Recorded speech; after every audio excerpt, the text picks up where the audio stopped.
what brought me to LSU was I originally was going to work in the field in business and then come back eventually and become a professor, get my PhD. But now that I am here and I love it, I'm now considering doing I'm now applying to learning specialist positions and different positions in academic centers. And so I originally got this tutorial graduate assistantship through networking. And if I wouldn't have networked my way into this position, I would have not known that this is something that I want to do forever. So that is something that we would like to discuss as well here, is how an MBA is relevant. And there are so many ways that our master's degree is pertains to an academic center. But at the tutorial center, I do a lot of different things. So I spend about 12 to 15 hours a week tutoring. I tutor higher business courses. So that's accounting, finance, econ, statistics, ISDS.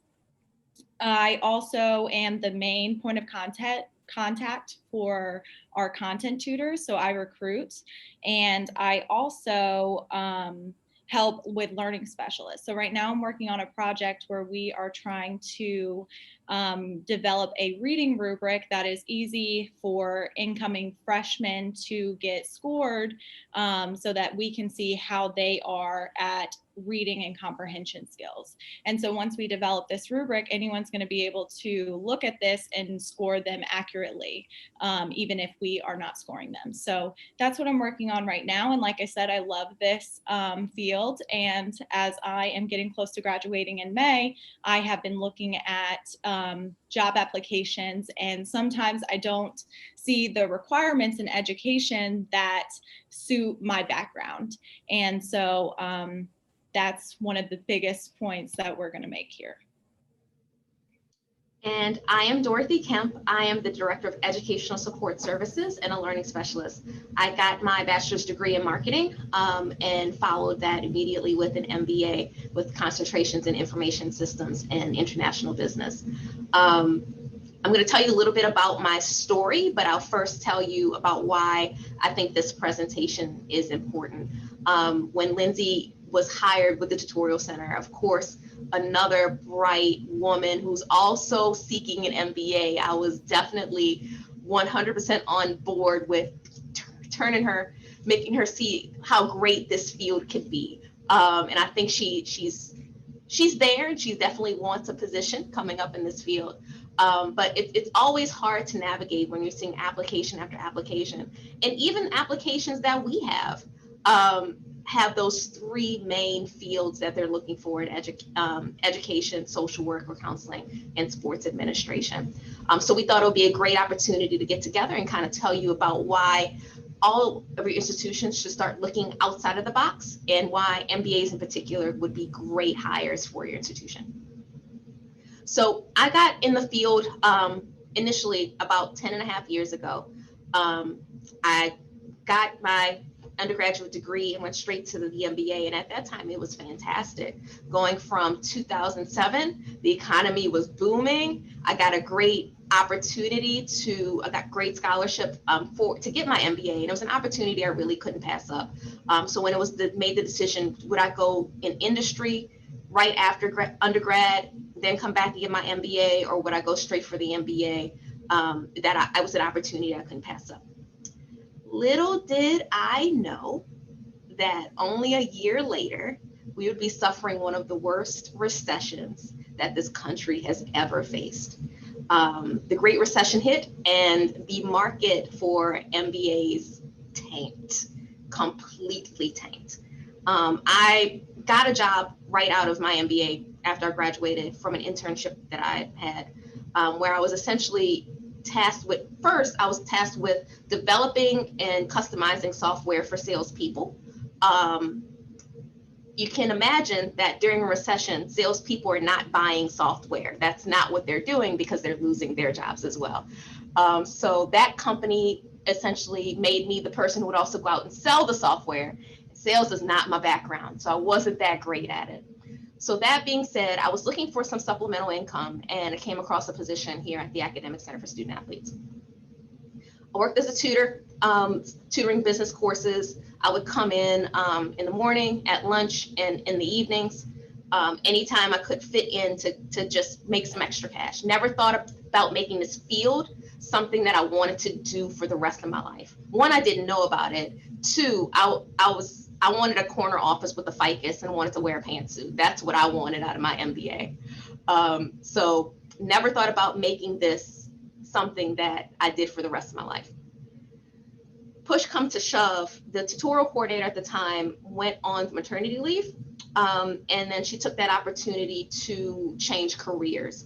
And the tutorial department here was at a point of transition, point of a real big transition. And we started a little group of tutors and graduate assistants that would kind of serve as an advisory board to look at what the focus of changing things should be. And I was part of that advisory board with the tutorial graduate assistant and another tutor at the time.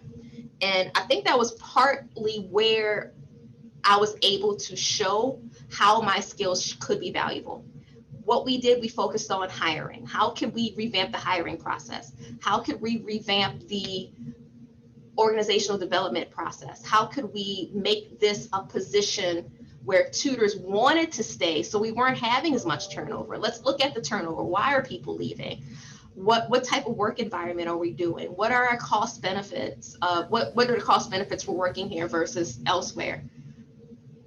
All those things were things that I, as an MBA, were able to bring to the table and start those discussions.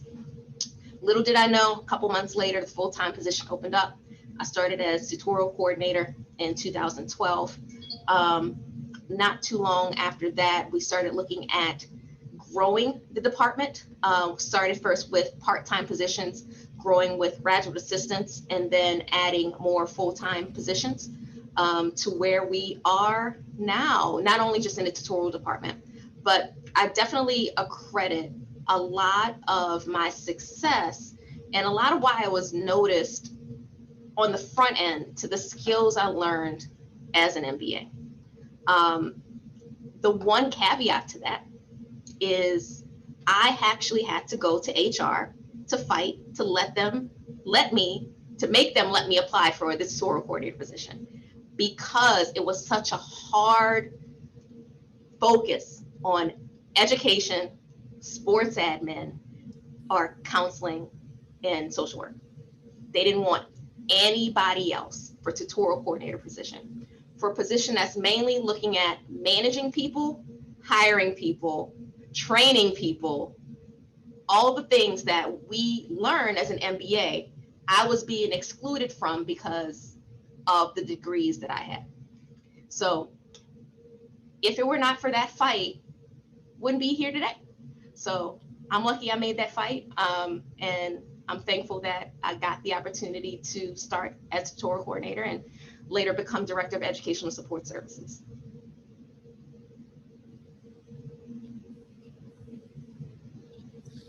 So as Dorothy has highlighted, there's a lot of benefits of having an MBA. And so we're going to go into those a little bit more.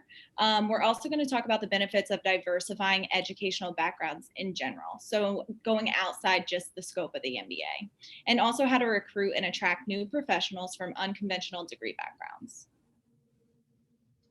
So it's really funny looking at the organizational chart, and I'm sure those of you who are also in student athlete support services who've been around for a while, you've seen some changes over the years, as well as how your organization has changed, grown, positions have changed, hybrid positions may be more or less popular.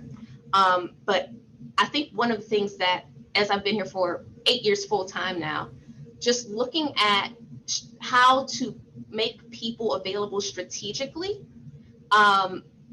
matching a need with a person who has the skills to meet that need. One of the things I really like to stress here is years ago, we were in a position where we could not necessarily hire enough tutors to meet the demand for our high need courses. So that required us to think outside the box a little bit. And so what we did, we understood the cost and benefit of hiring. For us, hiring a tutor probably takes about not just money, but in terms of time and effort on different levels, 4 to 5 hours per hire to be, that's probably a modest estimate. So that's a huge cost. And when that tutor can only give us 3, 4, 5 hours a week, that's a lot of effort for a little bit of return. So one of the things with looking strategically, we looked at whether or not we could bring on tutorial graduate assistants as part of our team. And what our tutorial graduate assistants do, like Lindsey, they give us 12 to 15 hours per week of tutoring, but we can also depend on them to work with groups larger than we would normally put with a part-time tutor. But they also allow us to work on, they're allowed to work on other projects as well. So Lindsey and our other graduate assistant, Jonathan, work on recruiting and hiring, and that's a great help to us. We have programmatic graduate assistants as well that tutor for most of the time and then give us some more assistance in other areas. So although dollar comparison, it may be a little bit more expensive, actually that opportunity to look strategically and make a new position that met our need actually reduced the cost being time, one of the inputs, a lot more than if we just would have sought out more part-time tutors.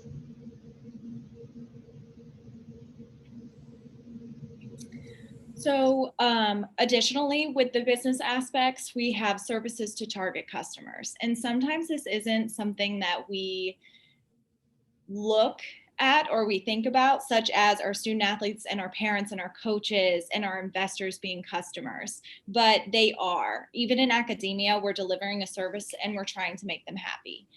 So that definitely is something that an MBA helps with. Budgeting and cost cutting with budgets and budgetary goals, we're trying to maximize the return on investment. So we need to excel in our budgets and maximize as much success and development so that our student athletes get the resources and the development that they need, especially if we are dealing with maybe lower costs. Especially right now during the pandemic, I know a lot of academic centers had to cut down some of their budgets, maybe some of their positions. And so making sure that we're still developing our student athletes with the costs and the money that we have and the resources is really important. With company culture as well, we want to foster an environment that our students and our staff are in line with our company culture, and we also want to make them feel safe. We want to be empathetic. Again, with COVID-19 right now, there's a lot of things going on in our tutors' lives, in our content tutors' lives, in our staff's lives. And so reaching that with empathy, that's really important. And we also want to have people join our team who are in line with our mission, our vision, and our goals. And also, as a business in the academic center, we sometimes don't see competition, but we also have competition across campus. So LSU Center for Academic Success is a great example of this. That is a tutorial service for all students.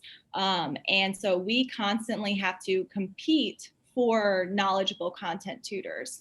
And fortunately, sometimes we do share tutors with them as well, but we also have more restrictions and guidelines. And so sometimes it's tough for us when they also they also give the same rates. And we have more restrictions and rules that they have to follow. So making sure that we are competing effectively and getting our name out there. When I got this job, as I said, I went to undergrad at the University of Arkansas, and one of my initial responses was, I wonder if the University of Arkansas had a center like this. And of course they did. But that was not something that I knew. And I worked in somewhere like the Center of Academic Success on LSU's campus as a supplement instructor. So still in the education realm there, I didn't even know that a support service was on their campus. So I thought that was really interesting. So definitely need to get the word out about our tutorial services. So recruitment is really important. Like Dorothy said, I do recruitment as well.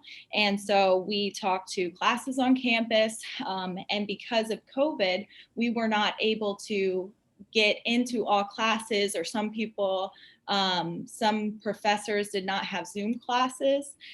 So we did a recruitment video, which was really beneficial.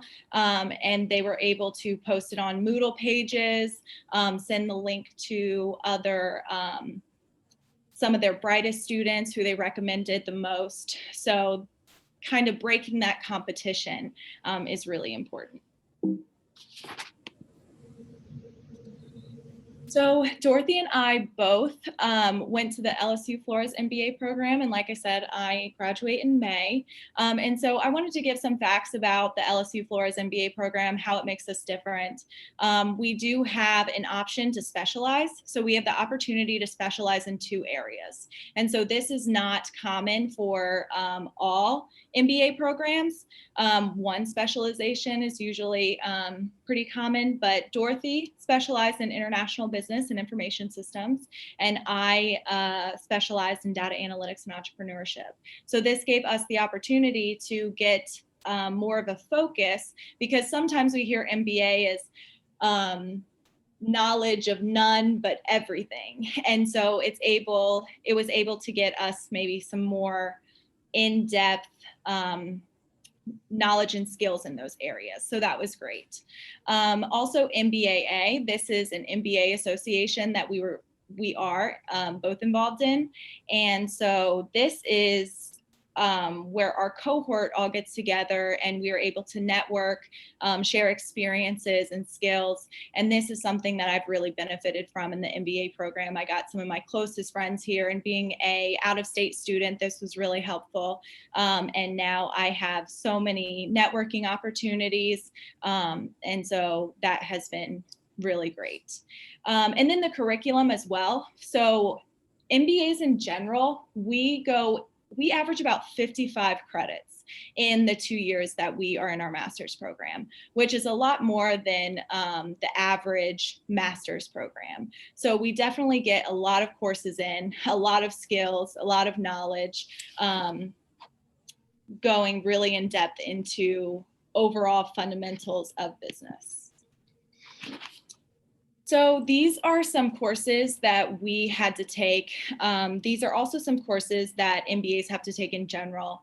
As you can see, organizational behavior, strategic management, finance, operations, and human resources. So company culture, as I had spoke about earlier, is so important. And like I said, we want our tutors and our staff to feel safe. We want everyone to have the same mission, goals, and values, as well as motivation in the workplace. So one thing that I learned in my organizational behavior class is how to motivate our staff. And so although we don't always find that issue, sometimes we do have issues motivating our student athletes. And so that is something where those skills are applicable. Giving rewards, a reward system, or affirmation is always really beneficial. Also leadership skills. This is also really, we go really in depth in that aspect in organizational behavior as well. Strategic management, this one, we stress about how objectives are not strategies.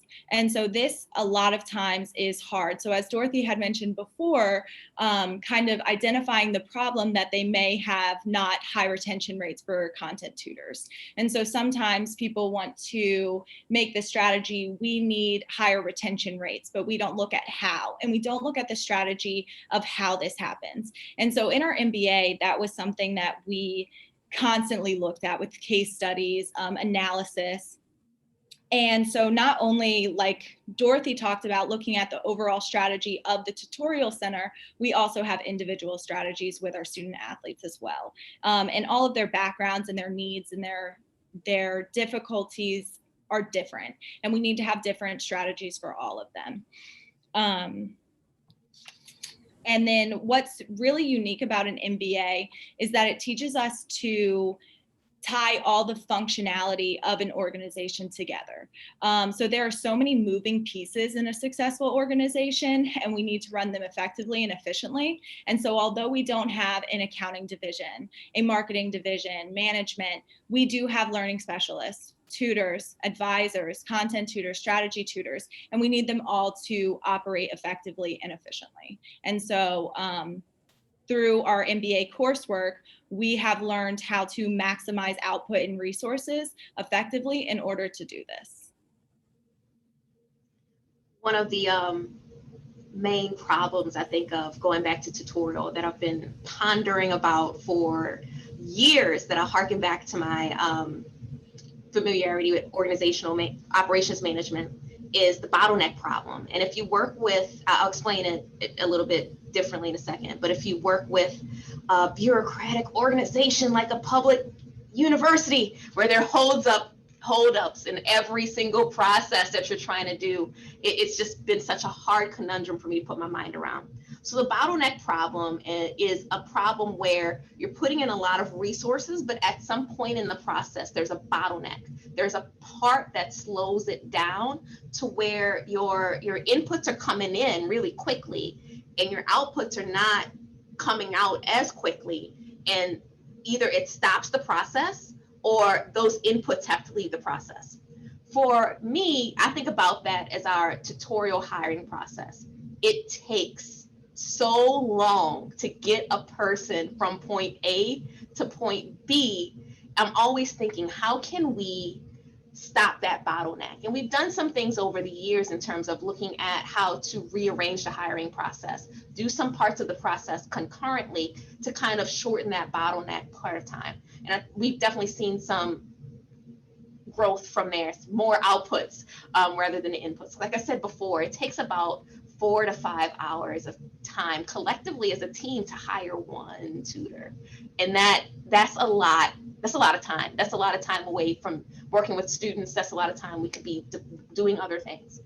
For human resources, I did not mention in my introduction, but I'm currently working on my PhD in leadership and human resource development.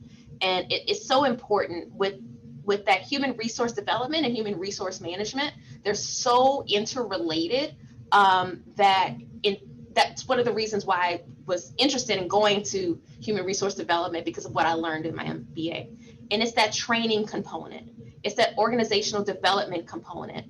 It's, are we training our people for making sure that they're giving us as an organization the output that we want? Or are we developing our people to make them better people for the output that they want in their careers? Those are huge theories that we look at in human resources. What's the point? Why are we training? Why do we spend money sending people to conferences? Do we want them to come back and work harder for LSU Academic Center for Student Athletes? Or do we want them to go forth and be great in other institutions and say LSU was a great, fantastic place to work with, and they turn out great people?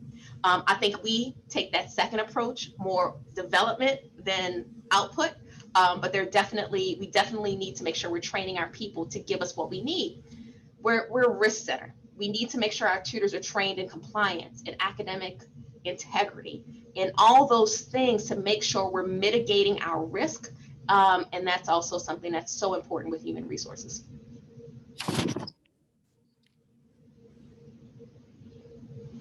That's me. All right. So I touched on this a little bit. One of the things that the soft skills that you get with an MBA is we think we're very good at looking at the forest and then bringing it back down and looking at the trees as well.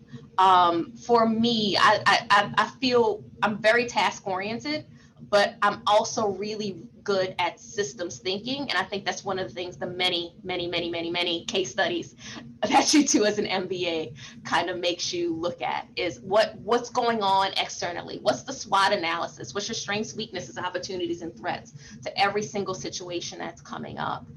What's coming in the pipeline in the future that you have to overcome, battle, or opportunities that you can take advantage of? Innovation and problem solving. In my last, maybe not this one, but the last performance evaluation, when we're looking at our goals, I was like, I want to get back to where I'm solving, back in the field, back looking at what's going on in the business field. I spent a lot of time working with academics, both here in the academic center, but also, working on my PhD. That takes a lot of time.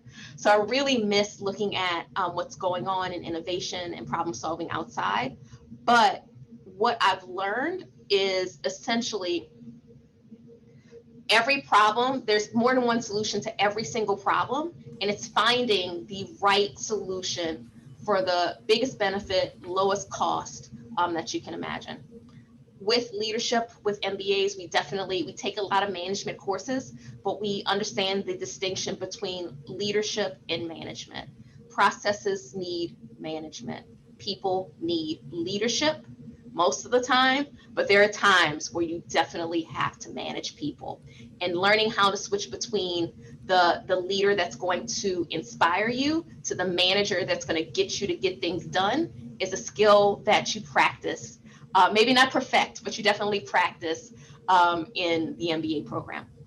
And then interpersonal and networking. This is probably the thing that they harp on us the most, because MBA programs get more recruits, more funding from alumni based on job placement. So they want to make sure that their alumni know how to put their best foot forward, how to put themselves in the best position to succeed, how to sell themselves in the correct light. But what that transfers into is how, when you get into an organization, they now know how to do that for your organization. We practice elevator pitches back and forth, back and forth, back and forth, to where it's ingrained. And we do the same thing for the organizations that we work for. It's second nature once you leave an MBA program.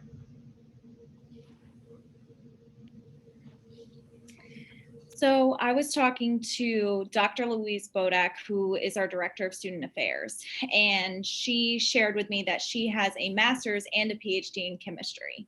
And so this was just so different to me, because chemistry is science, and here she is in our academic center. But we talked about there's still so many applicable skills, and she shared with me that when she helps her students with life skills, writing and responding to emails, organization, studying, she has a PhD, she studied a lot, preparing for life after their sport. This is all so relevant. And keeping an open mind, she said, is really, really helpful for her in order to excel at her job. So there's a lot of benefits of diversifying master's degrees outside the MBA as well.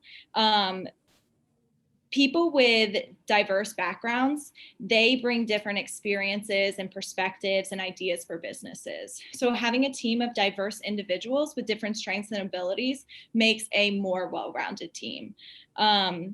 And although salary may not be your competitive advantage, this may seem like it's a disadvantage, but it is still a benefit, because especially with MBAs who would probably get paid more, that's something they tell us all the time, how much we're going to get paid with having an MBA. And having these set salaries, you know that when an MBA is applying to your position, that this is something that they are passionate about. They are going to be more ambitious. This is going to lead to more ambitious candidates. And people who stick with the job they love are a lot more loyal than employees who don't. And this is going to help your retention rates and your culture. And so, like I said, although this may not seem like a benefit, it definitely is. Additionally, when we expand out of those conventional degrees in those related fields, we're expanding the number of applicants to choose from. And so this goes without saying, you're able to get the employees who are actually the best fit for your academic center, those that can enhance your company culture, who share the same values, and ultimately allow us to reap the benefits of a stronger core group of employees. And so I think this one is really, really beneficial, having those ambitious candidates. And also, sometimes when you feel like you are not qualified for a position, it sometimes makes you try harder. And so we learned about that in our organizational behavior class as well, how if you are constantly feeling like you have to prove yourself, you get even more productivity, creativity. And when people have different experience and ideas, this creates so much more innovation and growth in your academic center. And so, like I said, this goes above just an MBA. I want to stop right there and tell just a little bit of a story. When I was applying for this tutorial coordinator position years ago, I was very concerned because it was a hybrid position, tutorial coordinator, learning specialist, much like we have now. And the tutorial coordinator component, I was like, I got it. Like I can argue about processes, I can argue about procedures. I have that part, but what I really needed to prove myself on and really needed to sell myself on was the learning specialist component. And definitely had a talk with somebody who may or may not be on this call right now about just how to look at those transferable skills. What I do with one of the components of my job at when I was in industry was real fun stuff, guys. After I made the software, I would then make a manual for the software.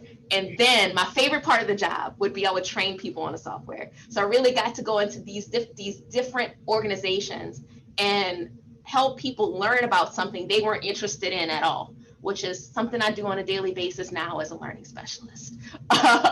So looking at those transferable skills that I took from industry back to the academic center was definitely helpful. Back to salary. We can't compete on salary for an MBA. That's not our competitive advantage. People coming out of the top MBA programs right out of grad school are making about $115,000 a year. That's bank. And we are not offering that for a position right out of graduate school. I have never seen an institution that's doing that. If you see one, my email address will be at the end of this presentation. Let me know.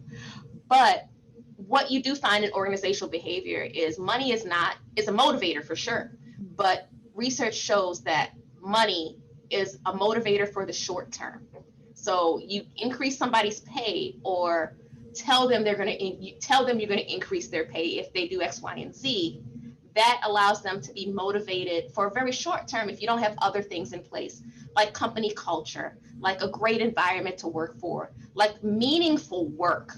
We've had so many graduate assistants that come through and their goal is to work for a big five accounting firm. That's their goal. They go through accounting, they want to do that. They come back 2 years later and they are miserable because they had an environment like we have. And now they're in this cutthroat environment where you're pit against your colleagues to advance, and they're miserable. So what I'm saying is, if you're looking for an MBA, push those other great things from your organization, because you're not going to win on money, but that's not always a bad thing. All right, so where to find us? It's definitely not the same market it was when I was very, very literally hungry for a job when I graduated from my MBA program in 2009. But you can definitely find MBAs. What we've done is a lot of our candidates come from hiring graduate assistantships. So you may have a non-traditional, when I say non-traditional, I mean, a lot of our organizations have graduate assistantships in advising or in student support services. But if you can try to find if you can find graduate assistants with transferable skills to what you're looking for, that's definitely an opportunity for you. Also partner with other organizations. One of the things I do every fall or so is I still work with our MBA and business school. And what they usually do is they bring me in and they have a little like round table where the business students will come in and give their elevator pitches. And while they're doing that, I'm like, that's great. And the good ones, I'm like, that's great. You getting in accounting? Are you a sophomore or junior? Oh, I work for the Academic Center for Student Athletes. You should come on by. We have positions open all the time. So it's a very symbiotic, beneficial relationship for us. And it's always great for me just to connect back with my old stomping ground across campus. But we've also always been able to get some great people from there. I also wanted to point out at this point in the presentation is, as you're sitting on search committees and as you're making decisions about who to hire, make sure you're aware of how your hiring process works. A lot of times you're not seeing all the applicants to your positions because they have those automatic blockers on there for things like degree. You might be missing out on a fantastic person because their degree, they have a master's in business or a master's in health science or a master's in social work or something that you did not initially list. So it may be beneficial to take some time and go talk to your HR department and really understand what those constraints are and see if you could loosen those constraints a little bit. What are you willing to give on to widen your applicant pool, so you're getting a wider breadth of applicants? Always remember that diversity is always great. And it's not just diversity when you're thinking about demographics, it's diversity in thought. And the more you diversify your pool of your team, it's gonna breed better outcomes because people are gonna think different. They're gonna see things from different aspects, and you're just gonna have so many more better results.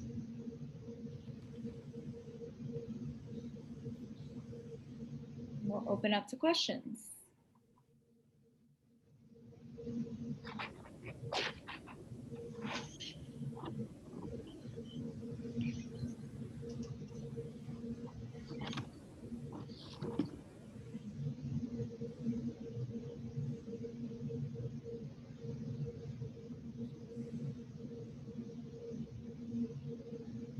Lindsey did so great, she has you guys stunned.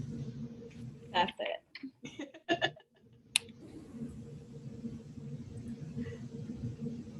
I have one for you all.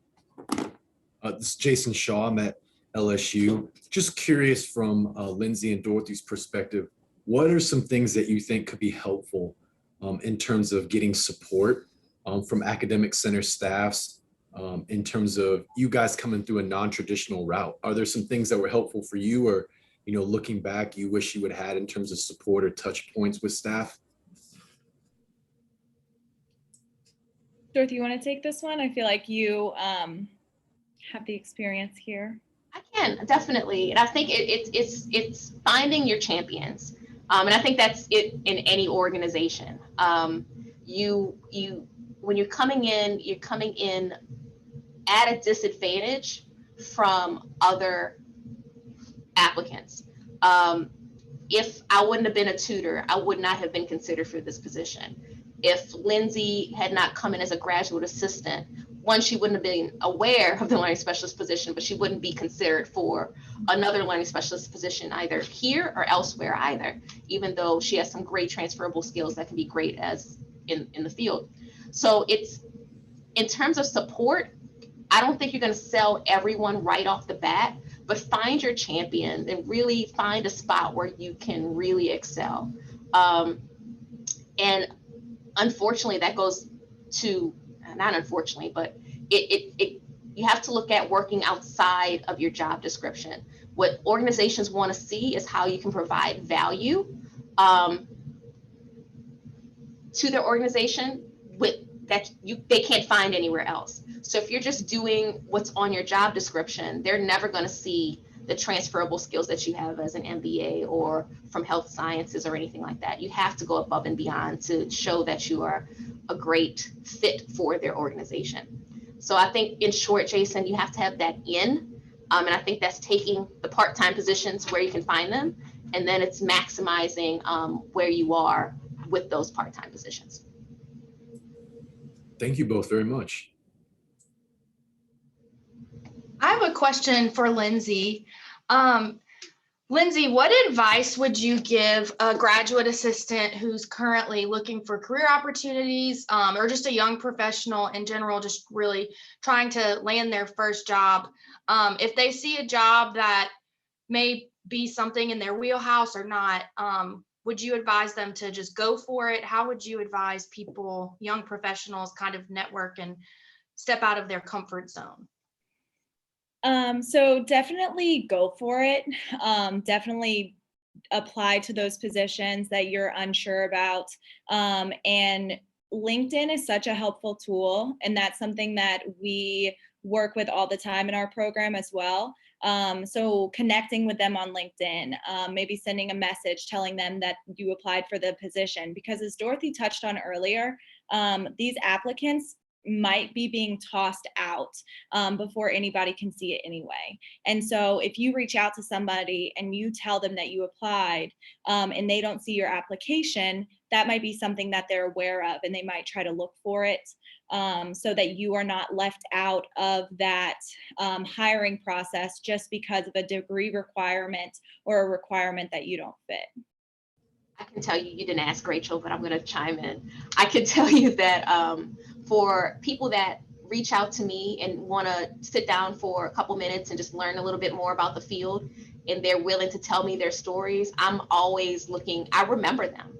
And when we may not have positions that, I have in my department, but anytime a graduate assistantship position comes up, or we have a tutorial position that can fit, I'll definitely throw their name in the hat somewhere because they took the effort to reach out. And I think that's one, it's brave and it's bold, and it's especially when they can really articulate what they want. I think it's so important and so impactful.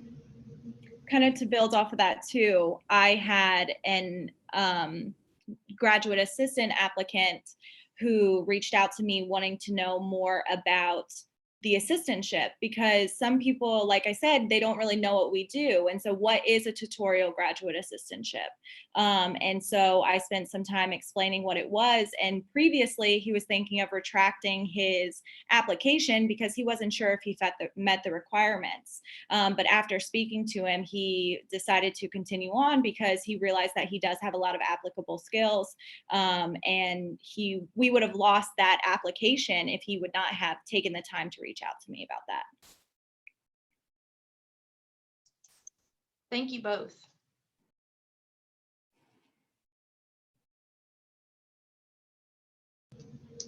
Any more questions?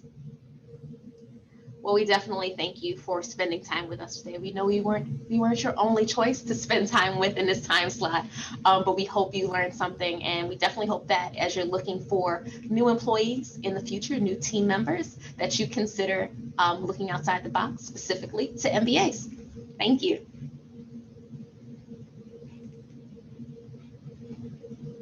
Oh, we forgot the link.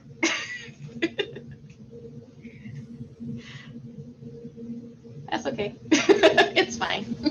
Okay. Nice job, guys. Good job, Lindsey. Yeah, rock stars. Yay. How did it feel, Lindsey? The hour went by quickly, didn't it? It did go by quickly. I was nervous at first, but I don't know. I feel like I'm